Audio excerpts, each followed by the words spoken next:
Andhra Pradesh TET 2022లో 1000కి పైగా ర్యాంకులు సాధించిన ఏకైక సంస్థ.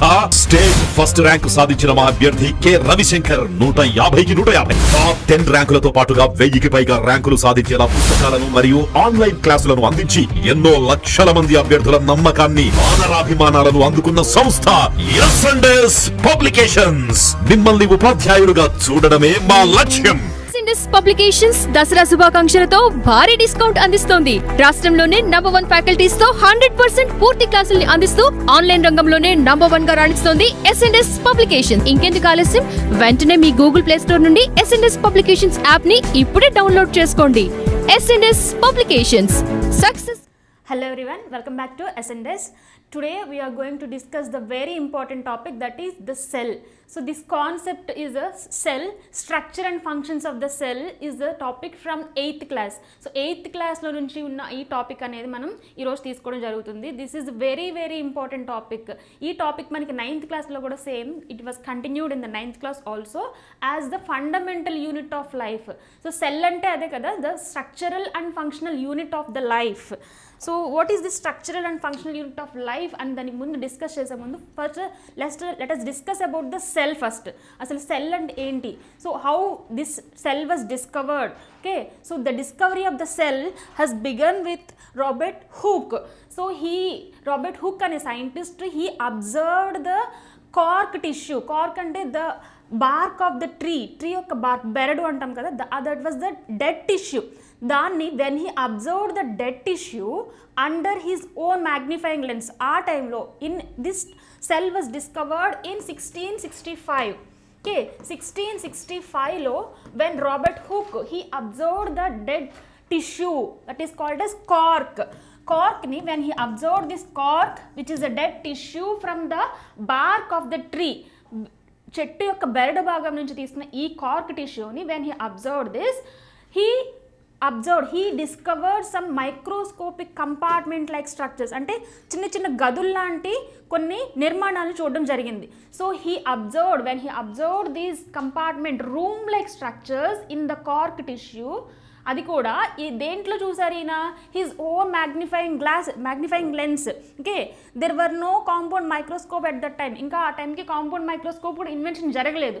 సో ఆయన తన ఓన్ మైక్రోస్కోప్ లెన్స్ యూజ్ చేసి ఈ కార్క్ టిష్యూని అబ్జర్వ్ చేసినప్పుడు ఆయనకి ఏం కనబడింది అంటే కొన్ని చిన్న గదుల్లాంటి నిర్మాణాలు కనిపించినాయి అంట.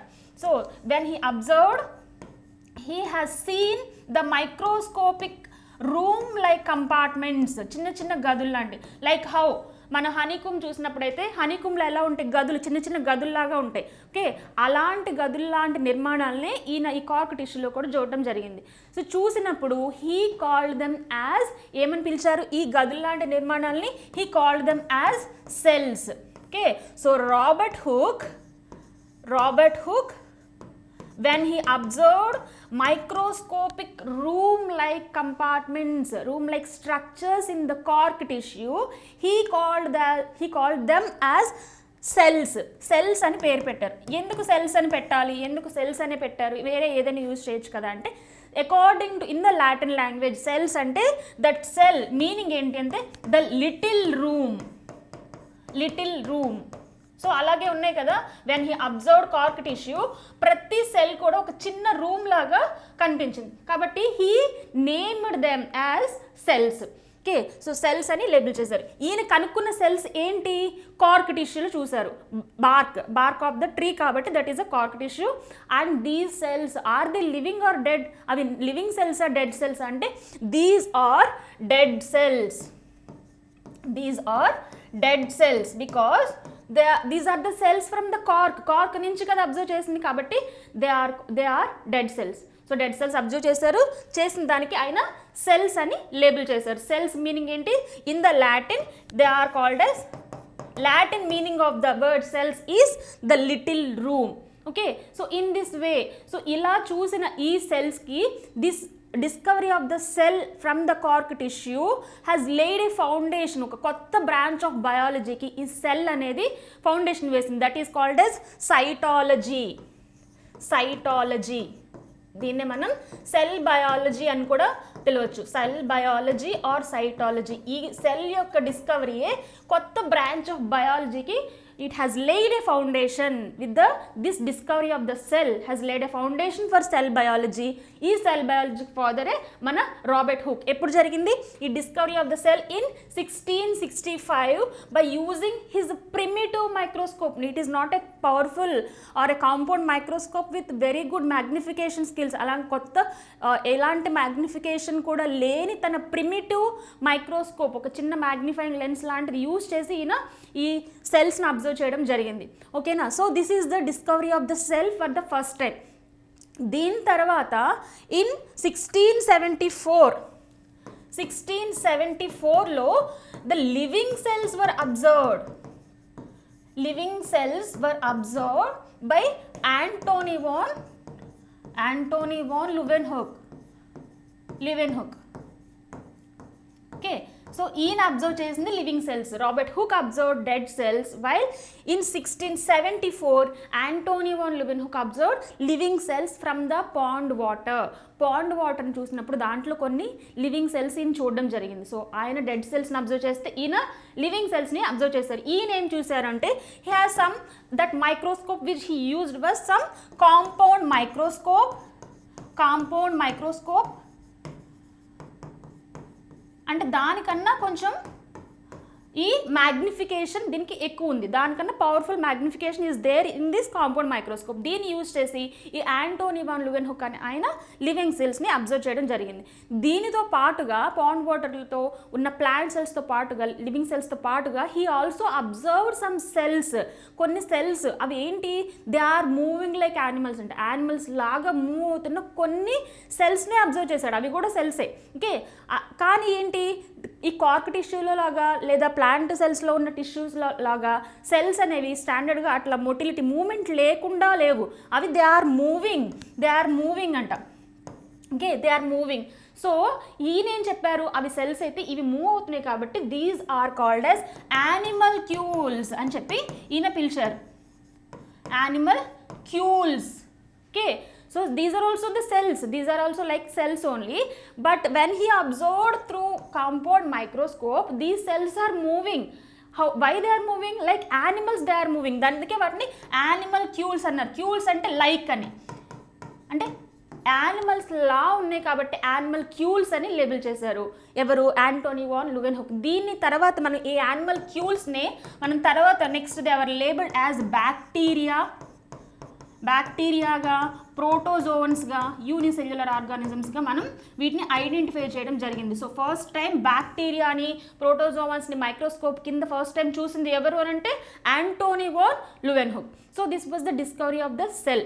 తర్వాత when the microscopic magnifications were increased, దాని తర్వాత న్యూక్లియస్ డిస్కవరీ, తర్వాత ప్రోటోప్లాజం, తర్వాత cell theory, all these theories were come one after the other. Okay, so this was the discovery of the cell. Okay, coming to the cell and its organization. దీన్ని ఈ సెల్ని ఎలా వాళ్ళు how they have described the cell అంటే they have started to observe ప్రతి ఒక్క సెల్ని, అంటే ప్రతి ఒక్క లివింగ్ ఆర్గానిజమ్స్ యొక్క టిష్యూస్ని they have started to observe. ప్రతి టిష్యూని తీసుకున్నారు, ప్లాంట్ టిష్యూని తీసుకున్నారు. చూస్తే లైక్ ఆనియన్ టిప్లో ఆనియన్ పీల్స్ ఇవన్నీ వెన్ దే అబ్జర్వ్డ్, ఇవాళ చూసినప్పుడు వాళ్ళు ప్రతి టిష్యూలో కూడా ఇలాంటి సెల్ నిర్మాణమే, అంటే ఈ కణ నిర్మాణం ప్రతి దాంట్లో ఉంది. అలాగే యానిమల్ సెల్స్ని తీసుకున్నారు. యానిమల్ సెల్స్ అంటే మన హ్యూమన్ సెల్స్ ఎలా తీసుకున్నారు? టూత్ స్క్రేపింగ్స్, అంటే ఆయన యాంటోనీ వాన్ లివెన్హుక్ ఆయన టూత్ స్క్రేపింగ్స్ని లేదా చీక్ తన నోటి లోపల ఉన్న కొంత స్క్రేపింగ్స్ని టూత్ పిక్ యూజ్ చేసి ఆ స్క్రేపింగ్ని ఇట్లాంటివన్నీ తీసుకుని they have started to observe under the microscope.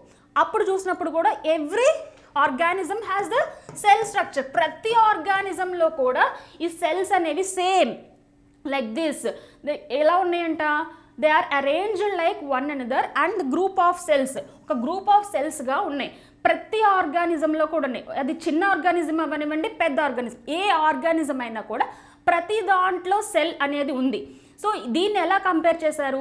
Cell is compared with the bricks. So ఒక ఇంటి నిర్మాణం కోసం, ఏదైనా ఒక ఇల్లు నిర్మాణం అవ్వాలంటే బ్రిక్ ఎలా అయితే బేసిక్ యూనిటో అలాగే ఏ ఆర్గానిజం అయినా whether it is plant or animal, plant అవ్వనివ్వండి, యానిమల్ అవ్వనివ్వండి, whatever the size of the animal, ఎలాంటి లివింగ్ ఆర్గానిజం అయినా దానికి ఒక basic unit, okay, basic structural unit అనేది సెల్గా వాళ్ళు రికగ్నైజ్ చేశారు.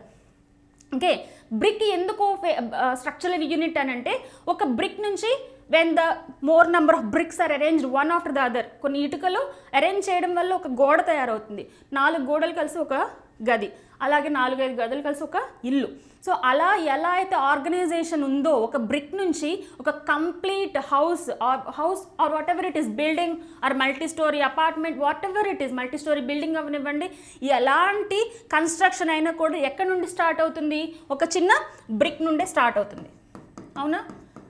In the same way whatever the organism, whether it is small organism or the large one, whatever the size of the organism, దాని యొక్క development కానీ structure కానీ ఎక్కడి నుండి స్టార్ట్ అవుతుందంటే it starts with the cell. Okay, ఇలాంటి కొన్ని group of cells కలిపి, the group of cells which perform the same function, okay, ఎలా కొన్ని రకాల సెల్స్ కలిపి ఏదైతే ఒకలాంటి ఫంక్షన్ చేస్తున్నాయో, group of cells which perform the similar function, అవన్నీ కలిపి గ్రూప్ ఆఫ్ సెల్స్ కలిపి ఎలా ఫామ్ అని ఒక టిష్యూ లాగా ఫామ్ అవుతున్నాయి అంట.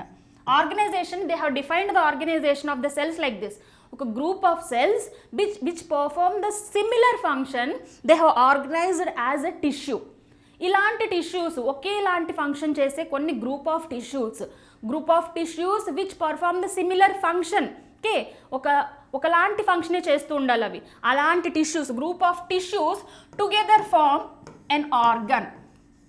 ఓకే, ఒక ఆర్గాన్ ఫామ్ చేసినాయి. అలాగే కొన్ని గ్రూప్ ఆఫ్ ఆర్గాన్స్ ఒకేలాంటి ఫంక్షన్ చేయడానికి, అంటే ఫైనల్గా ఒక ఫంక్షన్ అనేది మనకి ఈ సెల్స్ నుంచి ఎలా అది ఫైనల్ రూపం వస్తుంది, దానికి ఇలా సెల్స్ అనేవి ఒక టిష్యూ ఫామ్ చేస్తే group of tissues together form an organ, and a group of organs which perform the similar function, they have formed an organ system. ఫైనల్గా కొన్ని ఆర్గాన్ సిస్టమ్స్ కలిపి ఏమొస్తుంది ఫైనల్గా అంటే, will get then organism.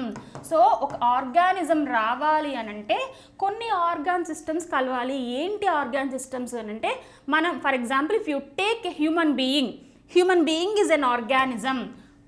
Human బీయింగ్లో ఉన్న organ systems ఏంటి అని అంటే, respiratory system which is important for the exchange of gases, circulatory system which pumps the బ్లడ్ని ప్రతి ఒక్క భాగానికి కూడా పంప్ చేయడం కావాల్సిన circulatory system, digestive system which helps in breaking down the food, మీరు తీసుకున్న ఫుడ్ని బ్రేక్ డౌన్ చేసి ప్రతి పార్ట్కి అందించే డైజెస్టివ్ సిస్టమ్, ఫుడ్ డైజెస్ట్ అయిన తర్వాత ఏదైతే వేస్ట్ ఉంటుందో ఆ వేస్ట్ని బయటకు పంపించడానికి కావాల్సిన నర్వస్ సిస్టమ్, బయటకు పంపించడానికి కావాల్సిన ఎక్స్క్రీటరీ సిస్టమ్, తర్వాత నర్వస్ సిస్టమ్, ప్రతి ఒక్క యాక్టివిటీని కోఆర్డినేట్ చేసే సిస్టమే మనకి నర్వస్ సిస్టమ్. సో ఈ అన్ని సిస్టమ్స్ కలిసి ఒక ఆర్గానిజమ్స్ ఫామ్ అయినాయి. ఈ సిస్టమ్స్ని ఆర్గాన్ సిస్టమ్స్ అంటారు. ఈ ఆర్గాన్ సిస్టమ్స్లో ప్రతి ఒక్క ఆర్గాన్ సిస్టంలో, for example if you take digestive system, దాంట్లో ఉన్న ఆర్గాన్స్ ఏంటి, mouth is an organ, alimentary canal is an organ, stomach is an organ, small intestine is an organ, large intestine is an organ. ఇలా కొన్ని organs కలిపి ఒక organ system అయింది. So అలా tissues, okay, tissues ఎక్కడి నుంచి వచ్చినాయి అంటే కొన్ని group of cells which perform the same function, అవే ఒక టిష్యూ ఫామ్ చేస్తాయి. So this is the organisation. So ఒక ఆర్గానిజం ఫామ్ అవ్వాలనంటే దానికి బేసిక్ స్ట్రక్చరల్ ఫంక్షనల్ యూనిట్ అనేది, దానికి basic foundation or fundamental unit అనేది సెల్గా వాళ్ళు డిఫైన్ చేయడం జరిగింది. సో దీన్ని స్ట్రక్చరల్ అండ్ ఫంక్షనల్ యూనిట్ అని ఎందుకు అన్నారు అని అంటే, if you take the cell as a, why it is called a structural and functional unit. Okay, cell along with, as it is also compared with the structure, okay, as it also compared with the basic unit for the structure, whole complete structure, it is also called as structural and functional unit. Structural unit అంటే okay, ఎందుకంటే ప్రతి ఒక organism అది ఫైనల్గా multi cellular organism అవ్వండి, unicellular organism అయినా కానీ దానికి స్ట్రక్చరల్ యూనిట్ అంటే ఒక సెల్ నుంచే అది ఎంత పెద్ద ఆర్గానిజం అయినా దాని సెల్ ఒక సింగిల్ సెల్ నుంచి దాని ఆర్గాన్ సిస్టమ్ డెవలప్మెంట్ అనేది జరుగుతుంది కాబట్టి స్ట్రక్చరల్ యూనిట్ ఓకే. మరి ఫంక్షనల్ యూనిట్ ఏంటి? What is this functional unit? Why cell is called as functional unit అని ఎందుకు అన్నారు అని అంటే, why the cell is called as functional unit? Because when మనం ఇందాక ముందు అబ్జర్వ్ చేసినప్పుడు Antonie van Leeuwenhoek he observed some organelles అంటే యానిమల్ క్యూల్స్ అని అబ్జర్వ్ చేశాడు అనుకున్నాం కదా. అవేంటవి అని అంటే they have only one cell, ఒక సెల్ మాత్రమే ఉంది. సో ఆ సెల్స్ ఏవైతే based on the number of cells, those cells are classified into unicellular and multicellular organisms. Unicellular కింద మల్టీసెల్యులర్ ఆర్గానిజమ్స్ కింద క్లాసిఫై చేసినప్పుడు యూనిసెల్యులర్ ఆర్గానిజమ్స్ లైక్ అమీబా తీసుకుంటే, if you take an amoeba or a paramecium ఏదైనా తీసుకోండి, తీసుకున్నప్పుడు this paramecium or amoeba are the single unicellular organisms.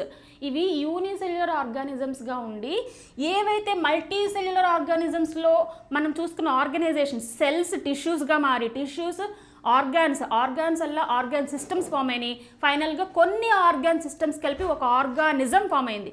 So అలాంటప్పుడు కొన్ని billions and trillion cells అనేవి ఉండాలి కదా మల్టీ సెల్యులర్ ఆర్గానిజమ్స్లో.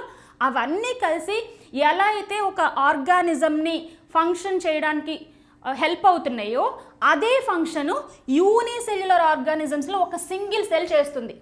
ఒక single cell in unicellular organisms like amoeba and paramecium examples మాత్రమే. ఈ ఏవైతే యూనిసెల్యులర్ ఆర్గానిజమ్స్ ఉన్నాయో దాంట్లో ఒక సెల్ మాత్రమే ఈ పనులన్నీ చేస్తుంది. Okay, not in case of multicellular organisms. దీంట్లో కొన్ని ఆర్గాన్ సిస్టమ్స్ ఉంటాయి. ఒక ఆర్గాన్ సిస్టమ్ డైజెషన్ చేస్తే ఇంకో ఆర్గాన్ సిస్టమ్ రెస్పిరేషన్ చేస్తుంది, ఇంకొక ఆర్గాన్ సిస్టమ్ ఎక్స్క్రీషన్ చేస్తుంది, ఇంకో ఆర్గాన్ సిస్టమ్ కోఆర్డినేట్ చేస్తుంది. కానీ యూనిసెల్యులర్ ఆర్గానిజమ్స్లో మాత్రం ఏం చేస్తుంది, ఒక్క సెల్లే ఈ ఫంక్షన్స్ అన్నీ చేస్తుందంట. For example if you take amoeba, దీంట్లో కాంట్రాక్టైల్ వాక్యూల్స్ ఉంటాయి. ఎందుకు ఇవి అని అంటే they maintain the required amount of water in the cell. ఆ సెల్కి ఎంత అమౌంట్ వాటర్ కావాలో అంత మాత్రమే సెల్లో ఉంచి మిగిలిన వాటర్ని ఎక్స్పెల్ చేస్తుంది, అంటే క్లీన్ అవుట్ చేస్తుంది. సో క్లీనింగ్ మెకానిజం చేస్తుంది. అలాగే ఫుడ్ వాక్యూల్స్ ఉంటాయి, they process the food, digestion చేస్తాయి. ఓకే, ఎండోసైటోసిస్ ద్వారా ఇట్ స్టార్టెడ్ టు ప్రొడ్యూస్ అంటే దీనికి సూడోపోడియన్ ప్రొడ్యూస్ చేసి ఫుడ్ ఎంగల్ఫ్ చేస్తుంది, అంటే ఫుడ్ని తీసుకుంటుంది. So digestion. ఓకే, ఇలా ఒక సెల్ మాత్రమే అన్ని రకాల ఫంక్షన్స్ చేస్తుంది. సో అది ఫంక్షనల్ యూనిటే కదా, ఒక సెల్ అయి ఉండి అన్ని రకాల ఫంక్షన్స్ చేస్తుంది. అలాగే same thing will happen in the multi cellular organism in the single cell. ఒక సెల్లో రకరకాల ఆర్గానెల్లీస్ ఉంటాయి, దాని పార్ట్స్. అవి ఒక్కొక్క ఆర్గానెల్లీ ఒక్కొక్క ఫంక్షన్ చేసి ఫైనల్గా ఆ సెల్ యొక్క ఫంక్షన్ని డిసైడ్ చేస్తాయి. ఓకేనా, కాబట్టి ఈ సెల్ని ఏమన్నారు, structural unit and functional unit. Structural unit అని ఎందుకన్నారు, ఒక ఆర్గానిజం ఫామ్ అవ్వాలంటే కావాల్సిన టిష్యూస్, ఆర్గాన్ సిస్టమ్స్ ఇవన్నీ కూడా బేసిక్గా ఎక్కడి నుంచి వస్తున్నాయి అంటే సెల్ దగ్గర నుంచి వస్తున్నాయి. అలాగే ఒక మల్టీసెల్యులర్ ఆర్గానిజం కానీ యూనిసెల్యులర్ ఆర్గానిజమ్స్ కానీ దాని ఫంక్షన్ పర్ఫామ్ చేయాలనంటే first of all this cell has to perform its function properly. కాబట్టి స్ట్రక్చరల్ అండ్ ఫంక్షనల్ యూనిట్గా సెల్ని డిఫైన్ చేయడం జరిగింది. ఓకేనా, దీని తర్వాత మనకి will get organisms show variety in cell number, shape and size. So ఎందుకు, so for example if you take the organisms, different sized organisms, ఒక ర్యాట్, ఒక ఎలిఫెంట్, ఇవి డిఫరెంట్ సైజెస్లో ఉంటాయి కదా. For example rat, elephant. So rat is very small when compared with the elephant. So ఇలా ఉన్నప్పుడు ర్యాట్లో ఉన్న సెల్స్ చిన్నగా ఉండి ఎలిఫెంట్లో ఉన్న సెల్స్ పెద్దగా ఉంటాయని ఉంటుందా? No, there is no relation to the size of the organism. Size of the organism base చేసుకుని సెల్ షేప్ అనేది కానీ సెల్ సైజ్ అనేది కానీ ఉండదు. Cell shape is decided by the function. అది చేసే ఫంక్షన్ని బట్టి సెల్ షేప్ అనేది డిసైడ్ అవుతుంది. Cell shape is decided by the function it performs. అది ఏ టైప్ ఆఫ్ పని చేస్తుంది అంటే ఆ పనిని బేస్ చేసుకుని ఆ సెల్ యొక్క షేప్ అనేది ఉంటుంది. For example if you take RBC తీసుకోండి, red blood cells, these are the cells in the blood. Okay, shape of RBC is biconcave. ఎందుకు బైకాన్కేవ్ షేప్లోనే ఉండాలి? ఎందుకు? Why not it is the shape of a rod, ఒక rod shape లాగా E coli లాగా ఎందుకు ఉండకూడదు? లేదా ఏదో స్క్వేర్ షేప్లో ఉండొచ్చు కదా, లేదా హెక్సాగోనల్ షేప్లో ఉండొచ్చు కదా. ఎందుకు బైకాన్కేవ్ షేప్లో మాత్రమే ఉంది ఆర్బీసీ? ఎందుకు ఇంకొక షేప్లో లేదు అని అంటే, ఆర్బీసీలో ఏముంటుంది? We have the protein, haemoglobin. Main function of RBC తీసుకుంటే మీరు ఇక్కడ function of RBC, the main function of RBC is to transport oxygen. Oxygen transport చేయాలి. ఎక్కడైతే అది లంగ్స్లో అబ్జార్బ్ చేసుకుందో, blood takes the oxygen from the lungs నుంచి తీసుకున్న ఆక్సిజన్ని క్యారీ చేసి తీసుకెళ్ళి టిష్యూకి సప్లై చేయాలి. So it has to carry more oxygen to supply more oxygen to the tissues. So ఎక్కువ ఆక్సిజన్ తీసుకోవాలి అని అంటే ద సెల్ షేప్ ఎలా ఉండాలి? ఎక్కువ ఆక్సిజన్ బేర్ చేసేలాగా ఉండాలి. Okay, so if the shape is biconcave like this, if the shape of the organism is biconcave అంటే రెండు వైపులా కూడా కాన్కేవ్ షేప్లోనే ఉంటుంది. ఓకే, సో ఇలా ఉంటే this biconcave shape increases the surface area. దీని సర్ఫేస్ ఏరియాని ఇంక్రీజ్ చేస్తుంది. ఇంక్రీజ్ చేయడం వల్ల ఎక్కువ అమౌంట్ ఆఫ్ ఆక్సిజన్ తీసుకుని that high amount of oxygen can be supplied to the tissues. So ఆ ఫంక్షన్కి తగ్గట్టుగా ఆర్బీసీ యొక్క షేప్ ఇలా బైకాన్కేవ్ అయ్యింది. ఓకేనా? సో కాబట్టి ఆర్బీసీ షేప్ బైకాన్కేవ్ షేప్లో ఉంది. And take other example, that is nerve cell. Nerve cell తీసుకుంటే మనకి ఏది షేప్ చూడండి, it is long and slender. దీన్నే మనం యాక్సాన్ అంటాము. ఇది cell body has branches. Coming the axon, it is very long. ఇది ఎంత లాంగ్ ఉంటుందంటే it is nearly up to 1 metre వరకు కూడా ఉండొచ్చు ఈ లెంగ్త్ అనేది. ఓకే, సో ఎందుకు ఇలా ఉంది? ఇది కూడా రౌండ్ షేప్లో ఉండొచ్చు కదా అని అంటే నో. ఇది main function of nerve cells ఏంటి? To transmit the messages. Nerve ఇంపల్సెస్ని ట్రాన్స్మిట్ చేయాలనంటే it has to receive the impulses from different డైరెక్షన్స్లో నర్వ్ ఇంపల్సెస్ని తీసుకోవడం కోసం ఇక్కడ బ్రాంచ్ ఉంటుంది. Cell body is branched to take the nerve impulses from different directions. తీసుకున్న తర్వాత ఆ నర్వ్ ఇంపల్స్ని క్యారీ చేయాలి. ఎంత దూరం క్యారీ చేయగలిగితే అంత దూరం it is the advantage for the nerve cell. So అలా క్యారీ చేయడం కోసం అది లాంగ్గా, థిన్గా, స్లెండర్గా అలా ఈ షేప్ అనేది ఈ నర్వ్ సెల్కి it is advantageous and it helps the nerve cell to perform it function. అలా కాకుండా ఆర్బీసీ లాగా రౌండ్గా ఉందంటే అది దాని నర్వ్ ట్రాన్స్మిషన్ కానీ నర్వ్ ఇంపల్స్ ట్రాన్స్మిషన్ కానీ ఎలా చేయగలుగుతుంది? It is not possible. So ఈ నర్వ్ సెల్ అనేది దాని ఫంక్షన్ చేయడం కోసం అది it is branched and long and slender at its axon. Branched ఎక్కడ అంటే సెల్ బాడీ దగ్గర branches to take nerve impulses from different directions. ఓకేనా? Coming to the muscle cells చూడండి, స్పిండిల్ షేప్ అంటాం దీన్ని. Okay, the shape of these muscle cells, spindle shaped muscle cells యొక్క function ఏంటి? Contraction and relaxation.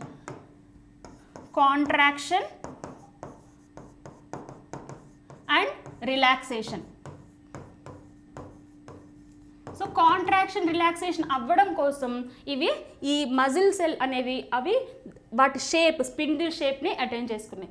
So ప్రతి cell, for example if you take the sperm cell యొక్క shape ఏంటి? దానికి head పార్ట్లో పాయింటెడ్ స్ట్రక్చర్ ఉండి దానికి tail, it has a tail. ఎందుకు టెయిల్ ఉండాలి? ఎగ్ సెల్ తీసుకుంటే it is spherical in shape. అది కూడా ఒక స్పర్మ్ సెల్ కూడా రౌండ్గా ఉండొచ్చు కదా, స్పెరికల్ షేప్లో ఉండొచ్చు కదా. ఎందుకు లేదు అని అంటే this main function of the sperm cell is to move fastly, చాలా ఫాస్ట్గా మూవ్ అయ్యి and after reaching the egg cell fertilisation జరపడం కోసం దీని ఫ్రంట్ పార్ట్ అనేది to penetrate the egg cell. This front part has pointed structure. That is why the sperm cell has the pointed structure in its front end and tail has its rear end. Okay, so in this way cell యొక్క shape అనేది దాని function మీద ఆధారపడి ఉంటుంది. ఓకేనా? So that is why different cells get different shapes. Coming to the number, cell number అనేది దేని మీద డిపెండ్ అయి ఉంటుంది అని అంటే the size of the organism. Elephant, rat, same example తీసుకుంటే we have less number of cells in the rat compared to the number of cells in the elephant. Okay, for example, if you take the onions, ఒక small onion ఇంకొక big onion తీసుకుంటే, if you take a small onion and a big onion, ఏ ఆనియన్లో ఎక్కువ cells ఉంటాయి అని అంటే the bigger one. Okay, సైజ్ని బట్టి ఆ number అనేది వేరీ అవుతుంది. Coming to the size, okay, size of the cell. ఇక్కడ ఆర్గానిజం యొక్క సైజ్ని బట్టి సెల్ నెంబర్ ఉంటే ఆ సెల్ సైజ్ అనేది ఎలా ఉంటుంది అని అంటే cell size ranges from 0.1. For example, if you take bacteria, smallest bacterial cell ranges from size low 0.1 to 0.5 micrometers. 0.1 to 0.5 micrometers వరకు ఒక బ్యాక్టీరియల్ సెల్ సైజ్ అనేది ఉంటుంది. అండ్ లార్జెస్ట్ సెల్ సైజ్ ఎంత అని అంటే largest cell size is from మనకి 130 millimetres నుంచి 170 millimetres వరకు కూడా ఉండొచ్చు. Okay, this is the size of ostrich egg. Ostrich egg size మనకి ఇలా ఉంటుంది.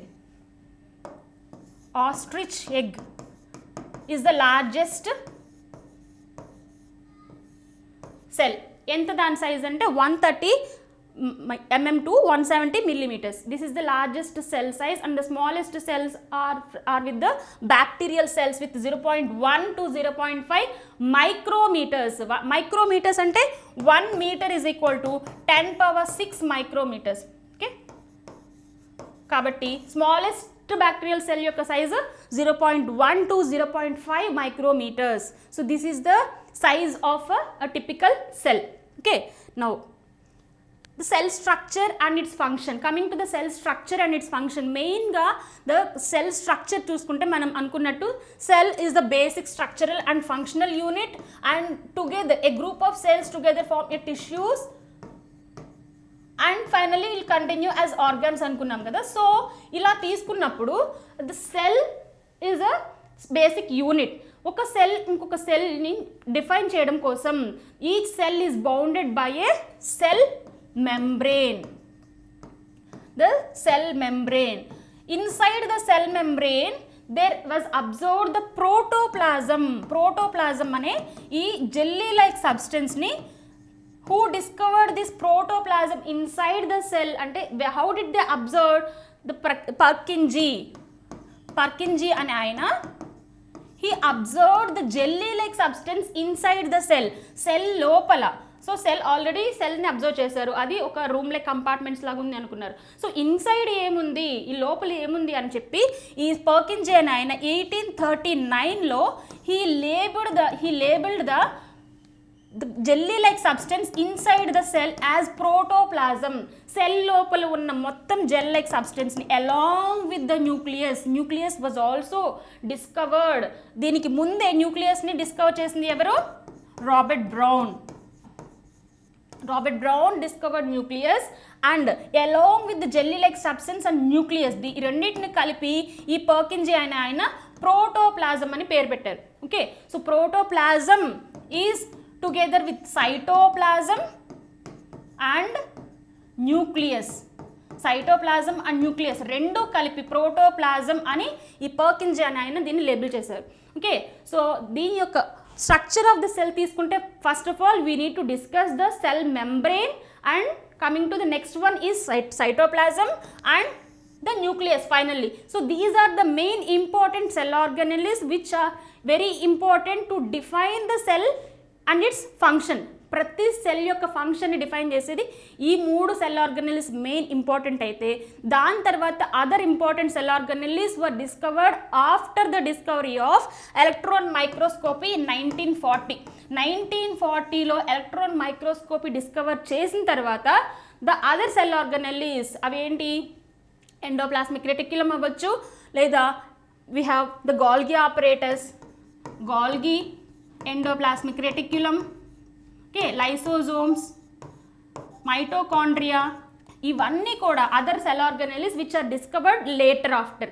సో ఇనిషియల్గా the structure of the cell was defined by these main important structures: cell membrane, cytoplasm and nucleus. Along with this there is one more structure which is seen only in the cells of the plants, that is cell wall. Cell wall. Okay, so ఈ cell wall అనేది మనం only plant సెల్స్లో మాత్రమే observe చేసే ఈ యొక్క structure. So coming to the cell membrane. Cell membrane చూస్తే what is this cell membrane? యాక్చువల్గా the cell membrane is made up of lipids and proteins. దీని యొక్క స్ట్రక్చర్ చూడాలంటే అగైన్ ఎలక్ట్రాన్ మైక్రోస్కోపీతో if you observe the structure of the cell membrane with electron microscopy, it consist of lipid bilayer. అంటే లిపిడ్స్ అనేవి 2 లేయర్స్లో arrange అయి ఉంటాయి. ఓకే, లిపిడ్ బైలేయర్, అందుకే దీన్ని లిపిడ్ బైలేయర్ అంటారు. బై అంటే two layers of lipids. Okay, so these head part of the lipid, each lipid molecule, ఇది ప్రతి ఒక్కటి ఒక లిపిడ్ మాలిక్యూల్. దీంట్లో ఈ స్పెరికల్ షేప్లో ఉన్నది head part. Head part is hydrophilic which is attracted towards the water. Okay, this is hydrophilic part and the tail part is hydrophobic part. Okay, this is the structure of the cell membrane. Coming to the proteins, దీంట్లో మనం proteins కూడా ఉంటాయి అనుకున్నాం కదా. Cell membrane యొక్క స్ట్రక్చర్లో we have lipids and proteins. Lipids are arranged in the bilayer form with proteins. Proteins కూడా they are arranged here and there and also as the integral membrane proteins. ఒక channels లాగా inside the membrane and also on the exterior side and also on the interior side of the cell. ఒక cell యొక్క membrane ఒక చిన్న part తీసుకుని observe చేస్తే కనుక it appears like this. Okay, so these are the proteins which are present exterior and interior and also as the transmembrane proteins. Okay, so mainly the cell membrane, if you observe, it is called as selectively permeable membrane antaru dinni. Cell membrane of the cell is selectively permeable. Selectively permeable. What is this selective permeability of the cell membrane anante? It allows the movement of molecules, only selected molecules, అంటే ఏవైతే కొన్ని selected molecules ఉంటాయో వాటిని మాత్రమే ఈ cell అనేది బయటకి కానీ లోపలికి కానీ ఎలో చేస్తుంది. Selectively permeable membrane. How the cell membrane allows these molecules to move into the cell and out of the cell అంటే it follows 3 main processes. ముఖ్యంగా ఈ సెల్ మెంబ్రెయిన్ అనేది 3 విధాలుగా ఈ ట్రాన్స్పోర్ట్ ఆఫ్ ద మాలిక్యూల్స్ని ఎలో చేస్తుంది. అంటే ఎన్ని విధాలుగా ఇది పంపిస్తుంది. సెలెక్టివ్గా పర్మియబుల్ అన్నాం కదా, సెలెక్టివ్లీ పర్మియబుల్ మెంబ్రెయిన్ అన్నాం ఈ సెల్ మెంబ్రెయిన్. దీన్ని మనం ప్లాస్మా మెంబ్రెయిన్ అని కూడా అనొచ్చు. Cell membrane or plasma membrane is selectively permeable. How it allows the molecules to move అంటే by the way of 3 processes. వాటిని మనం డిఫ్యూజన్ అంటాము, లేదా ఆస్మోసిస్ అండ్ యాక్టివ్ ట్రాన్స్పోర్ట్. ఈ 3 విధాలుగా సెల్ మెంబ్రెయిన్ అనేది సెల్ లోపలికి మాలిక్యూల్స్ని సెల్ లోపలికి కానీ బయటికి కానీ ఎలో చేస్తుంది. So what are these 3 processes? Diffusion, osmosis and active transport. ఈ 3 what are these processes ante, for example if you take diffusion is the movement of molecules, solute particles from the region of high concentration to low concentration. oka high concentration nunchi low concentration vaipu kanaka ee cells anevi solute particles కానీ molecules కానీ move అయితే then it is called as diffusion అంటే ఎక్కడి నుంచి ఎక్కడికి ఏం move అవుతున్నాయి. డిఫ్యూజన్లో if you take diffusion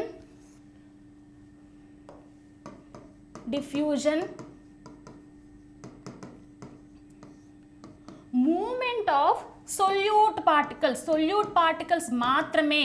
solute particles అనొచ్చు లేదా మాలిక్యూల్స్. ఏ మాలిక్యూల్స్? సొల్యూట్ పార్టికల్స్ యొక్క మాలిక్యూల్స్. ఎక్కడి నుండి ఎక్కడికి మూవ్ అవుతున్నాయి అంటే from the region of high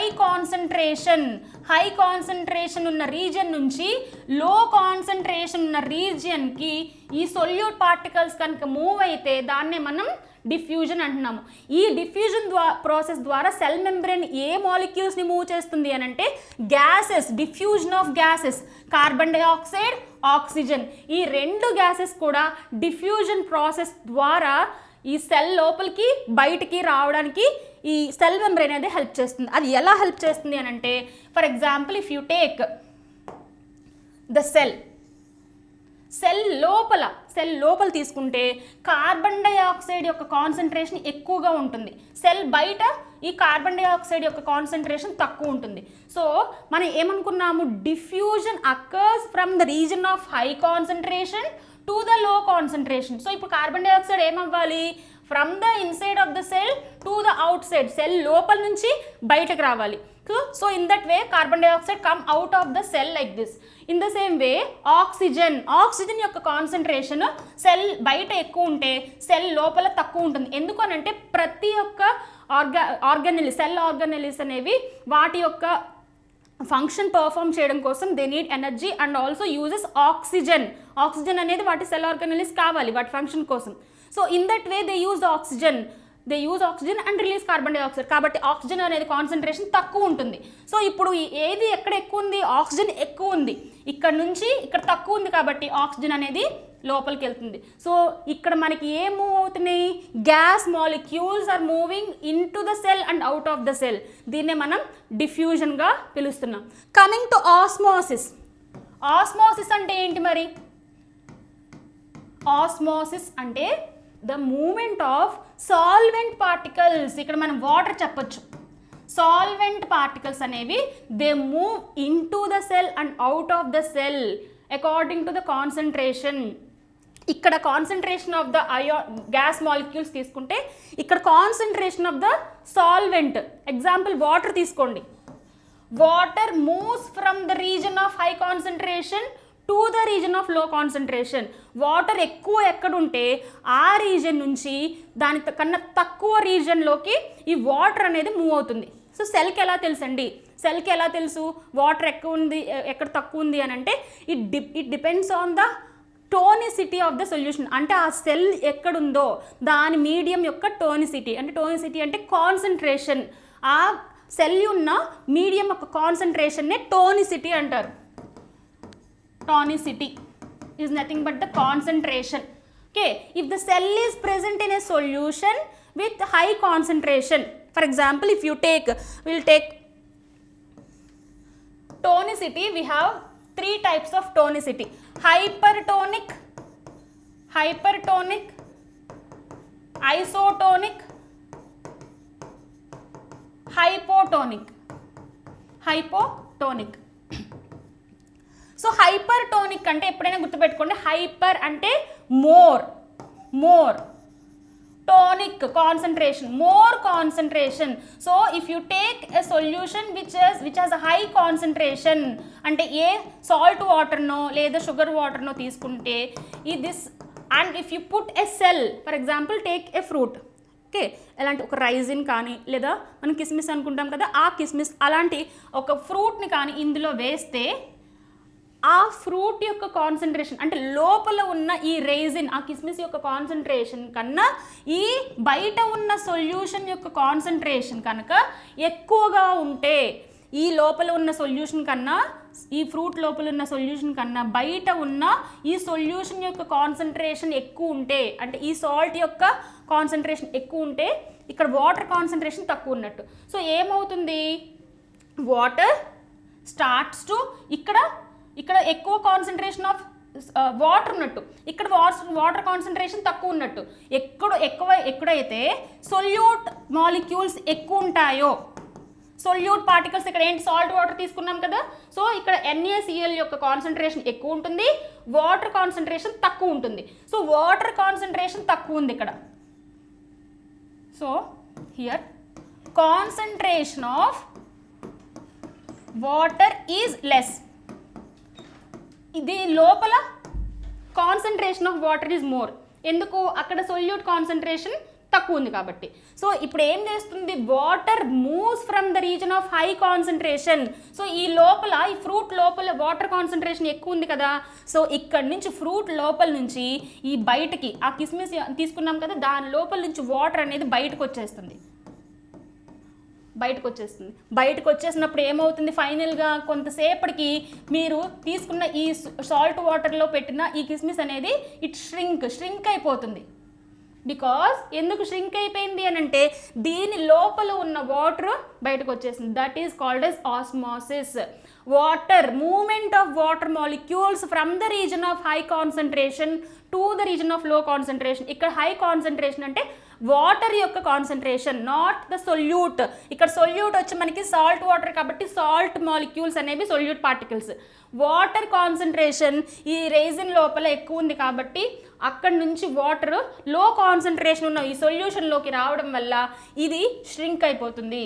if you take the same raisin, same కిస్మిస్ ఇన్సైడ్ ద ఐసోటోనిక్ సొల్యూషన్, అంటే ఈ ఫ్రూట్ లోపల ఈ రేజిన్ లోపల ఎంతైతే కాన్సన్ట్రేషన్ ఉందో అలాంటి ఈక్వల్ కాన్సన్ట్రేషన్ ఉన్న సొల్యూషన్లో కనుక తీసుకుంటే మరి అప్పుడు మూవ్ అవుతుందా వాటర్ అని అంటే ఎస్, అప్పుడు కూడా మూవ్ అవుతుంది. అప్పుడు కూడా ప్లాస్మా మెంబ్రేన్ ఎలో చేస్తుంది.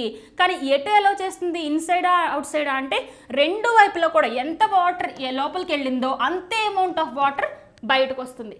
ఓకే, ఎంత అమౌంట్ ఆఫ్ వాటర్ లోపలికి వెళ్ళిందో అంత అమౌంట్ ఆఫ్ వాటర్ బయటికి రావడం వల్ల there is no net movement, but there is movement of water. బయటికి వెళ్తుంది, లోపలికి వస్తుంది, కానీ no net movement. Net movement ఏది ఉండదు.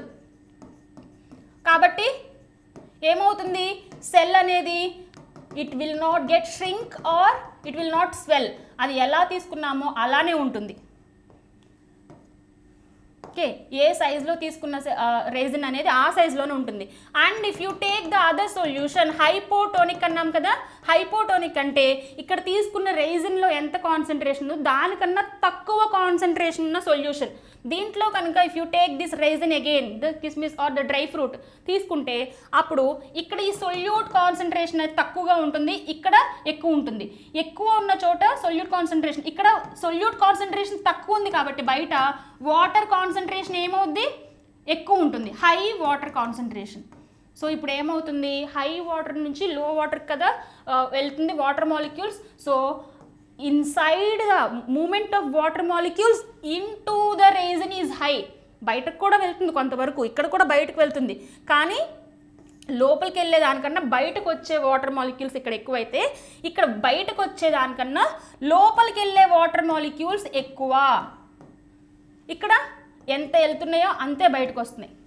ఇక్కడ లోపలికి వెళ్ళే వాటర్ మాలిక్యూల్స్ ఎక్కువ అవడం వల్ల ఇది ఏమవుతుంది, తీసుకున్న కిస్మిస్ అనేది it swells. Okay, so the cell, ఈ సెల్ మెంబ్రేన్ ఏం చేసింది, it allows the water molecule, more water molecule to enter. So cell size ఏమైంది, ఇక్కడ తీసుకున్న ఈ రేజిన్ సైజ్ ఇంక్రీజ్ అయింది. This is swelling. So this is called bulging. So ఈ విధంగా cell permeability, selective permeability of the cell membrane అనేది tonicity మీద, hypertonic, isotonic, hypotonic, ఈ మూడు క్యారెక్టర్స్ని బట్టి టోనిసిటీ ఆఫ్ ద మీడియం, ఆ సెల్ ఉన్న మీడియం యొక్క కాన్సన్ట్రేషన్ బట్టి అది హైపర్టోనిక్గా ఉంటే వాటర్ అనేది సెల్ నుంచి బయటకు వస్తుంది. అది హైపోటోనిక్గా ఉంటే మీడియం నుంచి వాటర్ సెల్ లోపలికి మూవ్ అవుతుంది. అలాగే మనకి ఐసోటోనిక్గా ఉంటే నెట్ మూమెంట్ అనేది ఉండదు, లోపలికి బయటకి ఈక్వల్గా వస్తుంది. సో ఈ విధంగా సెల్ మెంబ్రేన్ అనేది సెలెక్టివ్ పర్మిబిలిటీ బై ఆస్మోసిస్ చేస్తుంది. ఇది కాకుండా మనకి థర్డ్ టైప్ ఆఫ్ ట్రాన్స్పోర్ట్ ఏంటి, the active transport. Third type of transport that cell membrane do is active transport. What is this active transport అంటే ఈ డిఫ్యూజన్ ఆస్మోసిస్, ఈ రెండు చోట్ల కూడా హై కాన్సన్ట్రేషన్ నుంచి లో కాన్సన్ట్రేషన్ వైపు డిఫ్యూజన్లో సొల్యూట్ పార్టికల్స్ మూవ్ అయితే ఆస్మోసిస్లో వాటర్ మాలిక్యూల్స్ మూవ్ అయినాయి. కానీ యాక్టివ్ ట్రాన్స్పోర్ట్లో ఏం జరుగుతుంది, ఎగెయిన్స్ ద కాన్సన్ట్రేషన్, తక్కువ కాన్సన్ట్రేషన్ నుంచి ఎక్కువ కాన్సన్ట్రేషన్ వరకు వైపు మూవ్ అవుతాయి. ఇక్కడ గ్యాస్ మాలిక్యూల్స్ మూవ్ అయినాయి, ఇక్కడ వాటర్ మూవ్ అయింది. సో ఈ యాక్టివ్ ట్రాన్స్పోర్ట్ని యూజ్ చేసుకుని సెల్స్ ఏ మాలిక్యూల్స్ని మూవ్ చేస్తాయంటే లైక్ గ్లూకోజ్, అమైనో యాసిడ్స్, ఇలా షుగర్స్, సింపుల్ షుగర్స్, ఇవన్నీ కూడా they move into the cell by active transport. అంటే యాక్టివ్ ట్రాన్స్పోర్ట్లో ఏం జరుగుతుంది అని అంటే సెల్ యొక్క concentration of these molecules inside the cell లోపల తక్కువగా ఉంటాయి, సెల్లో బయట ఎక్కువగా ఉంటాయి. ఓకే, గ్లూకోజ్ మాలిక్యూల్స్, ఇవన్నీ గ్లూకోజ్ మాలిక్యూల్స్ అనుకోండి. సెల్ లోపల చాలా తక్కువ ఉంటుంది, అయినా కూడా ఈ సెల్ లోపల ఎక్కువ ఉంటుంది, సెల్ బయట తక్కువ ఉంటుంది. ఏది? ఈ glucose or simple sugars, amino acids, ఈ న్యూట్రియంట్ మాలిక్యూల్స్ యొక్క concentration even though it is high inside the cell. మరి మామూలుగా అయితే ఏమవ్వాలి? హై కాన్సన్ట్రేషన్ నుంచి లో కాన్సన్ట్రేషన్ వైపు కదా మూవ్ అవ్వాలి. కానీ ఇక్కడ ఏమవుతుంది? లో కాన్సన్ట్రేషన్ నుంచి హై కాన్సన్ట్రేషన్ వైపు ఈ గ్లూకోజ్ కానీ, అమైనో యాసిడ్స్ కానీ, షుగర్స్ కానీ, ఇవన్నీ కూడా against the concentration they move into the cell. అలా ఎలా మూవ్ అవుతాయి మరి అంటే they use energy in the form of ATP ద్వారా ఎనర్జీని యూజ్ చేసుకుని సెల్ లోపలికి ఈ న్యూట్రియంట్ మాలిక్యూల్స్ మూవ్ అవుతాయి. సో ఈ విధంగా సెల్ మెంబ్రేన్ అనేది దాని యొక్క transport of the molecules it will do by these diffusion, osmosis and active transport. Okay, this is about cell membrane. Okay, next one, cell wall. So cell membrane we have discussed, and coming to the cell wall.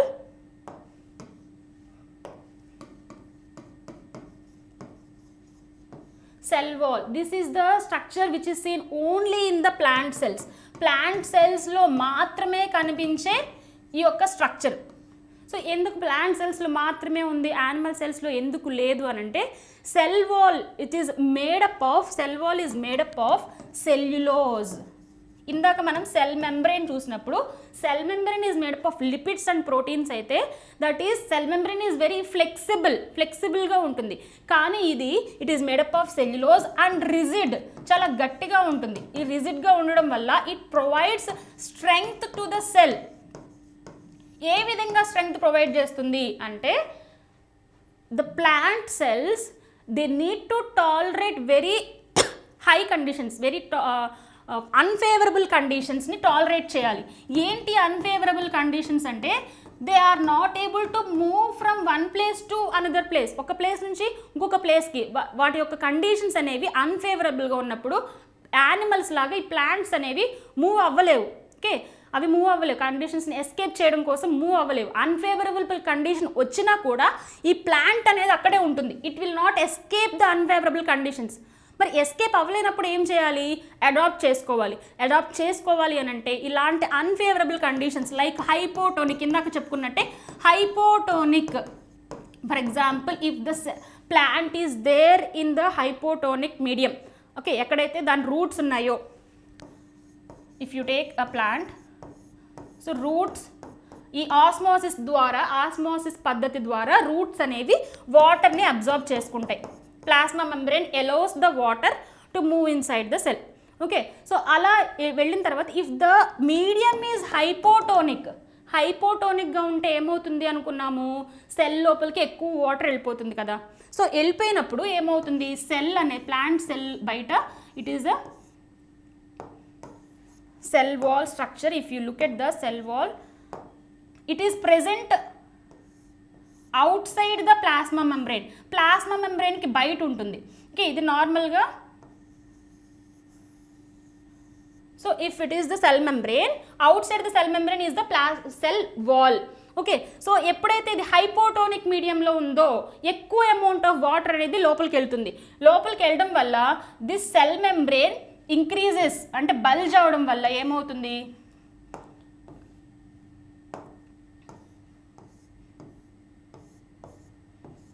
So it bulges and it exerts pressure. ఈ cell membrane along with the cell other constituents, cell components ద్వారా it exerts some pressure on the cell wall మీద pressure exert చేస్తుంది. దానివల్ల ఏమవుతుంది? That cell faces more pressure. Okay, ప్రెషర్ని తట్టుకోవాలి. ఈ cell membrane exert చేసే ప్రెషర్ని తట్టుకోవాలి. ఎందుకు ప్రెషర్ వస్తుంది అంటే ఎక్కువ అమౌంట్ ఆఫ్ వాటర్ లోపలికి వెళ్ళిపోయింది కదా హైపోటోనిక్ మీడియంలో ఉన్నప్పుడు. నార్మల్గా అయితే యానిమల్స్ అయితే ఎస్కేప్ అవుతాయి, అక్కడ నుంచి ఆ మీడియం సరిగా లేదు అన్నప్పుడు ఎస్కేప్ అవుతాయి. కానీ ఇక్కడ ప్లాంట్స్ అనేవి they are not able to move. So it has to tolerate that condition. Tolerate చేయాలి అని అంటే హైపోటోనిక్ మీడియంలో ఉన్నప్పుడు ఎక్కువ అమౌంట్ ఆఫ్ వాటర్ లోపలికి వెళ్ళినప్పుడు ఆ cell and cell membrane along with the other components of the cell, they exert some pressure on the wall. Okay, ఆ ప్రెషర్ని తట్టుకోవడం కోసం ఈ సెల్ వాల్ అనేది it is very rigid and tough that provide strength. So ఈ ప్రెషర్ని తట్టుకోవడమే కాకుండా ఇలాంటి unfavourable conditions కూడా tolerate చేస్తుంది. సెల్ బర్స్ట్ అవ్వకుండా, నార్మల్గా అయితే ఏమవుతుంది, ఎక్కువ అమౌంట్ ఆఫ్ వాటర్ అబ్జర్వ్ చేసుకున్నప్పుడు సెల్ బర్స్ట్ అవుతుంది, కొంతవరకు అయిన తర్వాత సెల్ బర్స్టింగ్ జరుగుతుంది. కానీ ఇక్కడ సెల్ బర్స్ట్ అవ్వకుండా సెల్ వాల్ అనేది ఇది రిజిడ్గా ఉండి దాని స్ట్రెంగ్త్ ప్రొవైడ్ చేసి it protects the cell. Okay, Andhra Pradesh TET 2022లో 1000కి పైగా ర్యాంకులు సాధించిన ఏకైక సంస్థ, స్టేట్ ఫస్ట్ ర్యాంకు సాధించిన మా అభ్యర్థి కె రవిశంకర్ 150కి 150 టాప్ 10 ర్యాంకులతో పాటుగా 1000కి పైగా ర్యాంకులు సాధించేలా పుస్తకాలను మరియు ఆన్లైన్ క్లాసులను అందించి ఎన్నో లక్షల మంది అభ్యర్థుల నమ్మకాన్ని, ఆదరాభిమానాలను అందుకున్న సంస్థ ఎస్&ఎస్ పబ్లికేషన్స్. మిమ్మల్ని ఉపాధ్యాయులుగా చూడడమే మా లక్ష్యం. పబ్లికేషన్స్ దసరా శుభాకాంక్షలతో భారీ డిస్కౌంట్ అందిస్తోంది. రాష్ట్రంలోనే నంబర్ 1 ఫ్యాకల్టీస్ తో 100% పూర్తి క్లాసుల్ని అందిస్తూ ఆన్లైన్ రంగంలోనే నంబర్ 1 గా రాణిస్తోంది ఎస్&ఎస్ పబ్లికేషన్స్. ఇంకెందుకు ఆలస్యం, వెంటనే మీ గూగుల్ ప్లే స్టోర్ నుండి ఎస్&ఎస్ పబ్లికేషన్స్ యాప్ ని ఇప్పుడే డౌన్లోడ్ చేసుకోండి. ఎస్&ఎస్ పబ్లికేషన్స్, సక్సెస్ కి ఏకైక చిరునామా.